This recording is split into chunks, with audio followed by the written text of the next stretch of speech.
Bonjour à tous. Nous allons poursuivre avec notre logiciel Brain2School et aujourd'hui nous allons parler de la gestion des licences et des clés d'activation. Il est question pour nous de mettre en place un système qui va gérer les clés d'activation de notre logiciel pour protéger la propriété intellectuelle afin d'empêcher les copies et la distribution non autorisée de notre travail. Pour monétiser également notre travail, parce qu'en réalité, le travail que nous avons abattu, nous voulons que cela nous assure un certain revenu personnel pour notre épanouissement et notre développement. Et bien entendu, pour contrôler également l'utilisation de notre application. Je pouvais ici là donner tout un cours sur la gestion des clés d'activation ou de la sécurisation de nos applications. Nous allons juste nous concentrer sur 3 points importants de la gestion des logiciels. Le premier point, c'est la sécurisation de la base de données, la stratégie de gestion des licences et le mécanisme de vérification des clés d'activation. Donc voilà les 3 piliers sur lesquels notre cours va porter aujourd'hui. Comment sécuriser la base de données, la stratégie de gestion des licences, comment générer les licences, qu'est-ce que nous voulons sécuriser en réalité, et on va parler de tout ça dans ce cours d'aujourd'hui. Ok, de retour donc dans notre application, nous voulons parler sur le premier point, la sécurisation de la base de données. Vous savez, nous avons beaucoup de données sensibles, les données personnelles, des noms des élèves, les noms des parents avec leurs contacts. Ce sont des informations très sensibles qu'il va falloir sécuriser. Ça c'est premièrement. Autrement, il y a les notes des élèves qu'il ne faut pas que n'importe qui peut avoir accès au centre de contrôle puisse entrer dans l'application et modifier ce qu'il veut sur les notes des élèves et ainsi de suite. Il peut le faire soit à partir de la base de données ou alors à partir de l'interface utilisateur. Donc nous voulons donc sécuriser la base de données. Dans la sécurisation de la base de données, il y a 2 points importants. Il y a même 3 points, mais nous allons parler de 2. Le troisième point, nous allons le mettre en stand-by.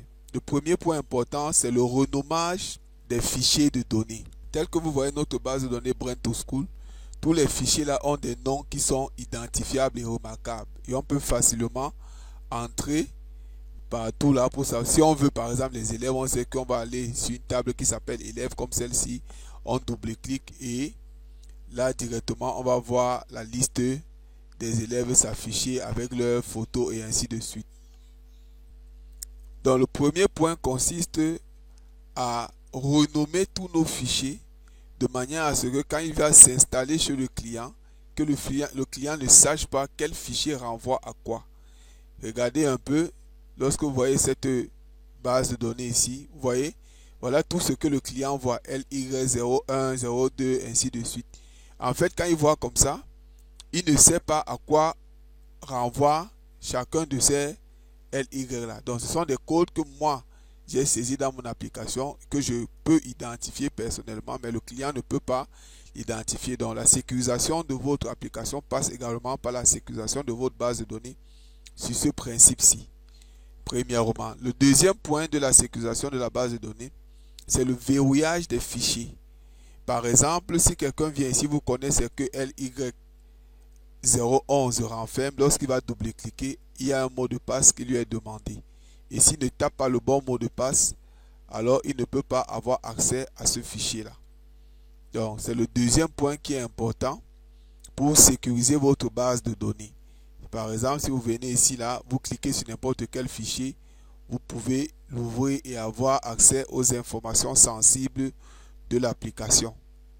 Donc, tel que vous voyez, ces 2 principes très fondamentaux lorsque vous développez des applications et il va falloir mettre cela sur pied dans notre application Brain2School.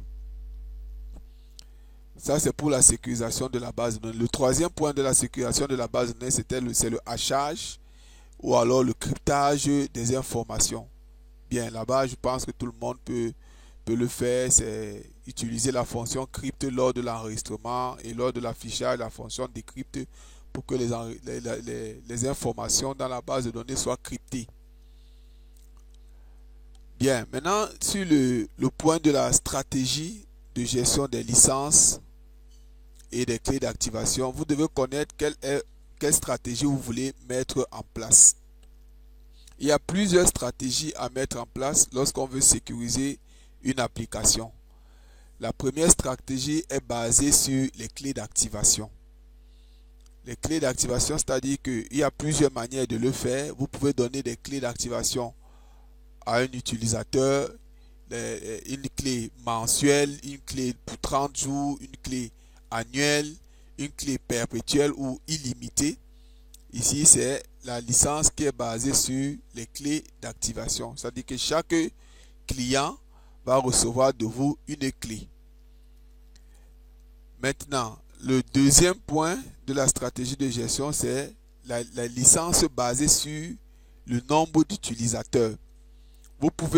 Nous avons une application par exemple qui se met en réseau en client-serveur. Vous pouvez bloquer votre application de manière à ce que l'application ne peut être utilisée en version limitée et utilisée par une seule personne. Et lorsque l'application est en version illimitée, elle est utilisée par autant de personnes que vous voulez dans un établissement. Par exemple, vous pouvez avoir une application qui peut tourner pour un établissement comme Brain2School et vous le mettez en réseau de manière que plusieurs enseignants peuvent entrer les notes puisqu'il y a une gestion des droits que nous avons intégrée. Mais vous pouvez bloquer ce côté-là, que ce ne soit qu'un seul poste qui utilise votre application.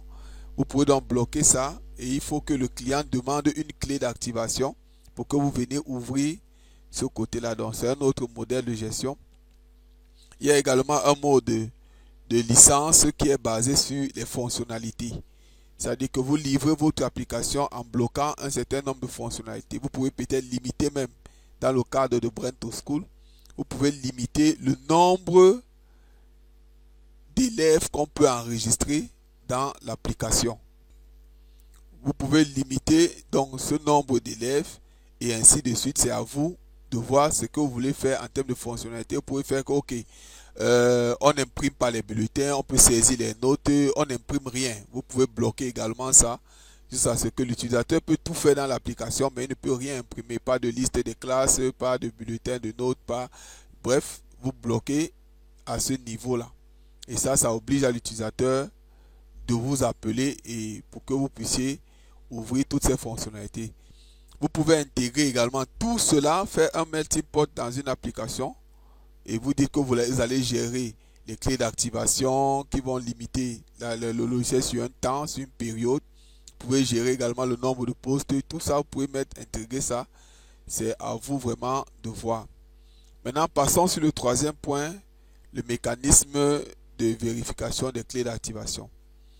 Déjà, premièrement, il faut penser, quand on parle de mécanisme, il faut penser à tout ce qui va entrer dans la gestion de ces clés d'activation. Bien, pour entrer, ce qui va entrer dans la gestion de ces clés d'activation, la première question qu'il va vous poser, comment est-ce que vous allez générer les clés? Quel est le système que vous allez mettre en place pour générer les clés d'activation? Est-ce que les clés d'activation seront des clés que vous-même vous avez intégrées? Est-ce que vous les avez sauvegardées dans la base de données? Comment est-ce qu'ils se créent? Et ainsi de suite.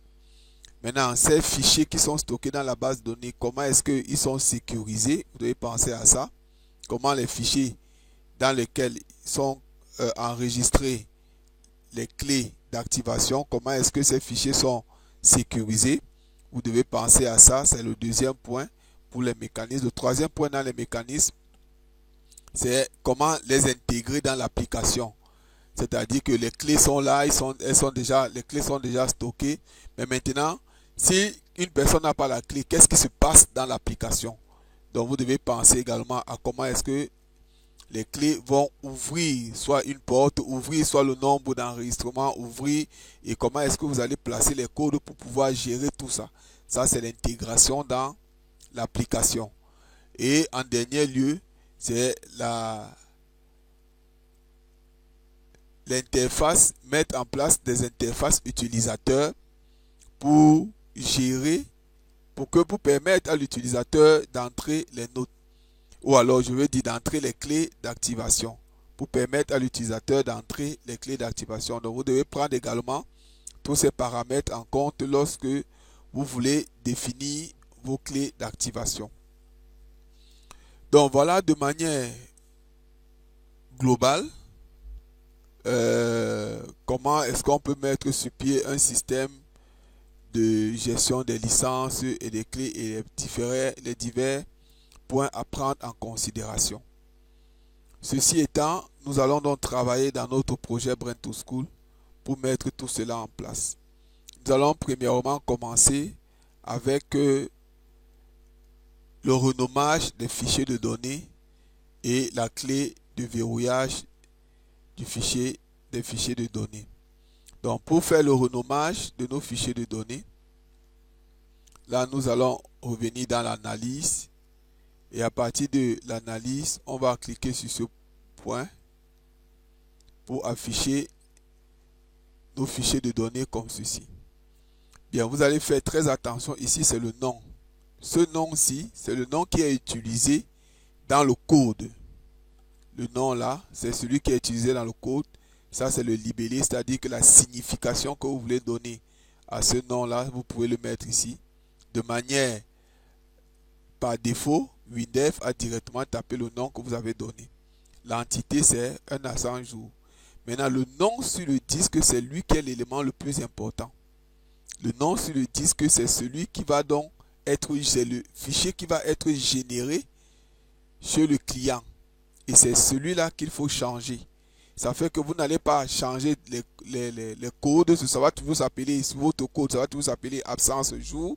Mais chez le client, ça va s'afficher tel que vous aurez donné un nom ici. Moi, je vais donc donner par exemple BTS, qui veut dire Brain2School. Je lui donne 001. Et je poursuis donc avec les autres. Je vais prendre comme ça. Je poursuis. Absence, ça va s'appeler 002. 3. Donc, je commence à changer. 4.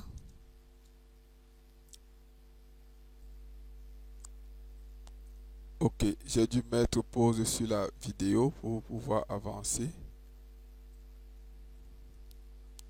Donc, on a presque terminé.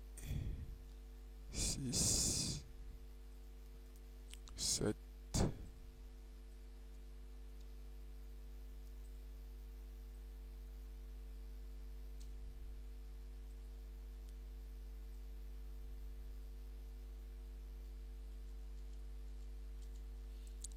'Bien entendu, lorsqu'on va sortir de là, il va nous demander de régénérer les fichiers.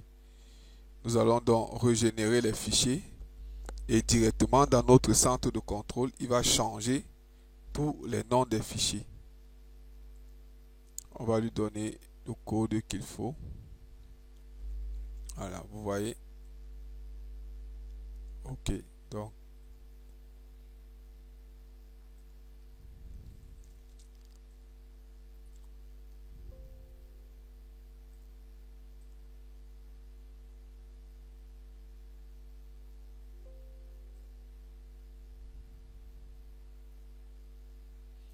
ok, si on rentre dans le centre de contrôle, quand on revient dans Brain2School, voilà, vous voyez comment il a écrit les fichiers maintenant. À partir de là, l'utilisateur ne connaît pas quel fichier renvoie à quoi. Ah, tout est bien dans notre application. Maintenant, à partir de là, si nous créons un nouveau fichier, nous allons juste continuer avec 40, 41, ainsi de suite. Voilà. Donc voilà comment vous pouvez faire. Ça, c'est le premier niveau que nous avons parlé tout à l'heure. Maintenant, il faut ajouter une clé de verrouillage pour que lorsque on double-clique sur un fichier, qu'on ne l'ouvre pas directement, tel que vous voyez là. Donc, c'est ce que nous allons faire maintenant. Bien, pour intégrer un mot de passe à nos fichiers, pour qu'on ne puisse pas l'ouvrir directement, tel que je vous ai montré tout à l'heure, nous allons d'abord entrer dans notre procédure PG connexion BD. Ici dans cette procédure, à la fin, nous allons ajouter un mot de passe. On va l'écrire comme ça, hpass de tous les fichiers, et on lui ajoute un mot de passe. On va saisir quelque chose comme ça. Ce sera le mot de passe de nos fichiers. Ok. Maintenant, c'est ce mot de passe-ci qu'il faut intégrer parce que nos fichiers ont déjà été créés. Donc maintenant, il faut leur dire que voici votre nouveau mot de passe. Pour cela, nous allons rentrer dans notre analyse pour changer les mots de passe des fichiers. Bien, lorsque nous revenons dans l'analyse, on relance notre fichier. Et là, il nous demande de régénérer le fichier. On lui dit OK, on avance.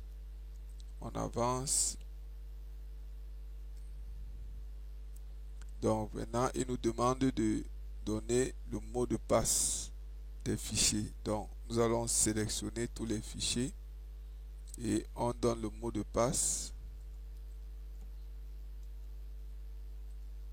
qu'on a donné tout à l'heure. OK, on valide.